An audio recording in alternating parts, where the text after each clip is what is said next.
Welcome to my channel. இன்றைக்கி நாம் எங்கே இருக்கிறோம்னா, ராமேஸ்வரத்தில் அமைந்துள்ள சேதுக்கரை என்ற இடத்துல தாங்க. இங்கே கடலுங்க. முதியோர்களுக்கு தர்ப்பணம் செய்வதை பற்றி பார்க்கலாம் வாங்க. வரும் கூட்டம் அதிகம். இன்றைக்கி மகாலய அமாவாசை, சரியான கூட்டம். ஐயர் நிறைய இருக்கிறாங்க, இருந்தாலும் கூட்டமாகவே இருக்குதுங்க. ஆனாலும் நாங்கள் போகல. இந்த வருஷம் ஓரளவுக்கு கொஞ்சம் கூட்டம் கம்மியாக இருக்கிற மாதிரி தெரிஞ்சுது. கடல் பாருங்க. கடலில் முதல்ல குளிச்சுட்டு வர சொல்கிறாங்க. 3 முக்குழி போட்டு குளிச்சுட்டு வர சொல்கிறாங்க.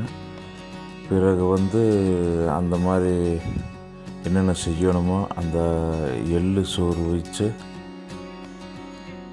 முதியோர்களுக்கு செய்யணுங்களாமா. அதனுடைய முறையை செஞ்சு மறுபடி தட்டோடு கொடுத்து அதை கடலில் 3 தடவை மூழ்கிட்டு அதை விட்டுட்டு வர சொல்கிறாங்க. அதே மாதிரி விட்டுட்டு வந்தோம்னா மறுபடியும் தீபமெல்லாம் காட்டி சூடம் பற்றி வச்சு சாமி கும்பிட்டு விட்றாங்க. இது ஒவ்வொருத்தருக்கு 300 ரூபா வாங்குறாங்க ஒரு ஆளுக்கு. ஒவ்வொரு ஐயர் ஒவ்வொரு மாதிரி வாங்குறாங்க. இது அனுமான் கோயிலுங்க. இங்கே சாமி இதை கும்பிட்டு போயிட்டுருக்குறோம் பாருங்க. எல்லாம் தர்ப்பணம் கொடுத்துட்டு இங்கே போய் சாமி கும்பிட்டு நல்லா தரிசனங்க பாருங்க. அனுமான் பார்க்கலாம் பாருங்க.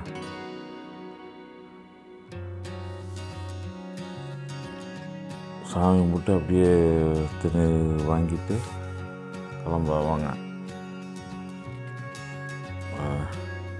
போகிற வழியில் பாருங்க. வெளியில்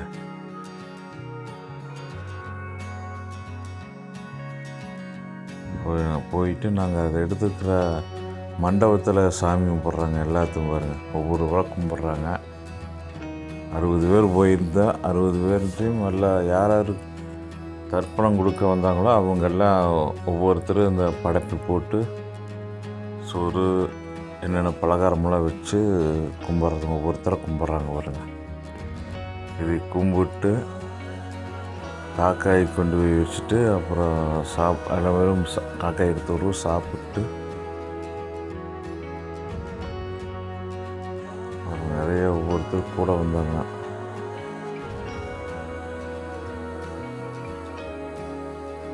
எல்லாருமே கும்பிட்றத பார்ப்பீங்கப்பா பாருங்கள்.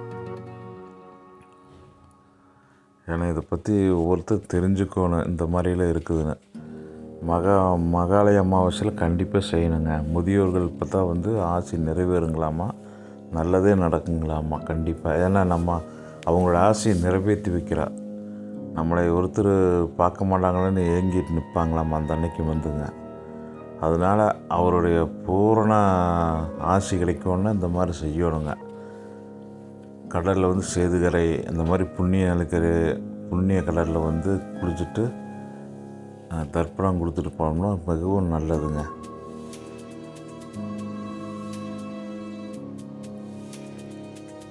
அதைத்தான் இப்போ செஞ்சிட்ருக்கிறாங்க. ஒவ்வொரு வருஷமே இந்த மாதிரி செய்வாங்க.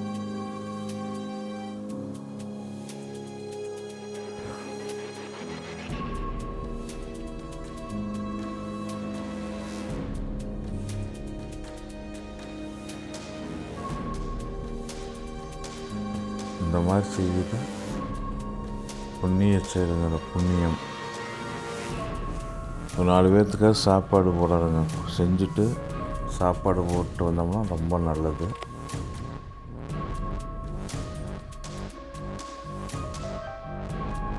நம்ம சப்போஸ் தூரத்தில் போய் எதுவும் செய்ய முடியல, வீட்லேயே எள்ளு சோறு கொடுத்து கூட நம்ம செய்யலாம்.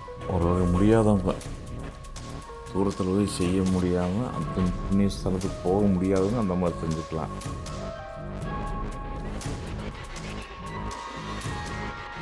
வருஷருக்கு அந்த மாதிரி செஞ்சால் ரொம்ப நல்லதுங்க.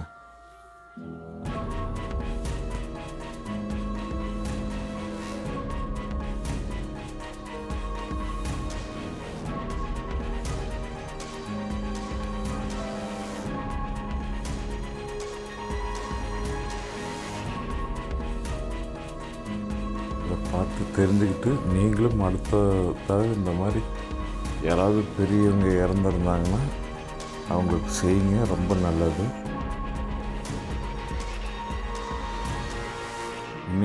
இனிமேலாவது செய்யுங்க, இது வரைக்கும் செய்யாமல் இருந்தால் பரவாயில்ல.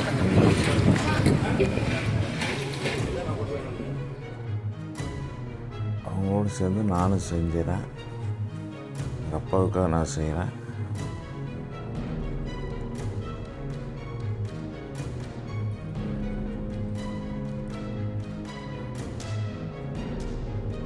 வாங்க, உங்களுக்கு என்ன செய்கிறேங்க, ஒவ்வொருத்தர் செய்கிறாங்க. பழைய கொண்டு காக்காய்க்கு வச்சுட்டு எல்லோரும் சாப்பிட்றாங்க பாருங்க. சாப்பாடு, சாம்பார், ரசம், பொரியல், அப்பளம்.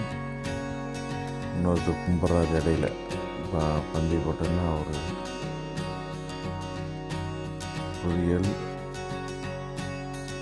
பாயாசம்,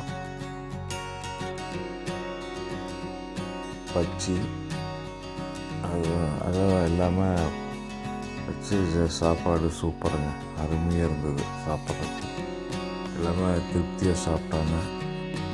எல்லாம் விரதம் இருந்தாங்க காலையிலேருந்து. திருப்தியாக சாப்பிட்டு இங்கே படையல் போட்டதை சாப்பாடு வச்சுருக்கீங்க காக்காய்க்கு.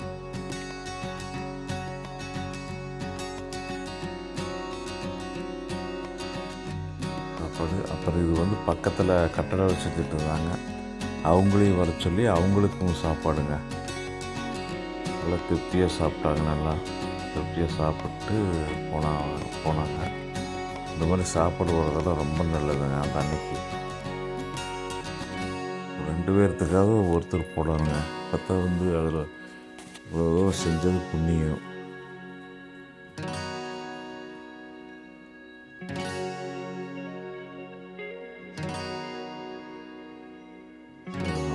எல்லாமே பந்தி வழங்குறாங்க. மாற்றி மாற்றி பந்தி வழங்குவாங்க நினைக்கிறேன். முதல்ல சாப்பிட்டது, 2வது அப்படி.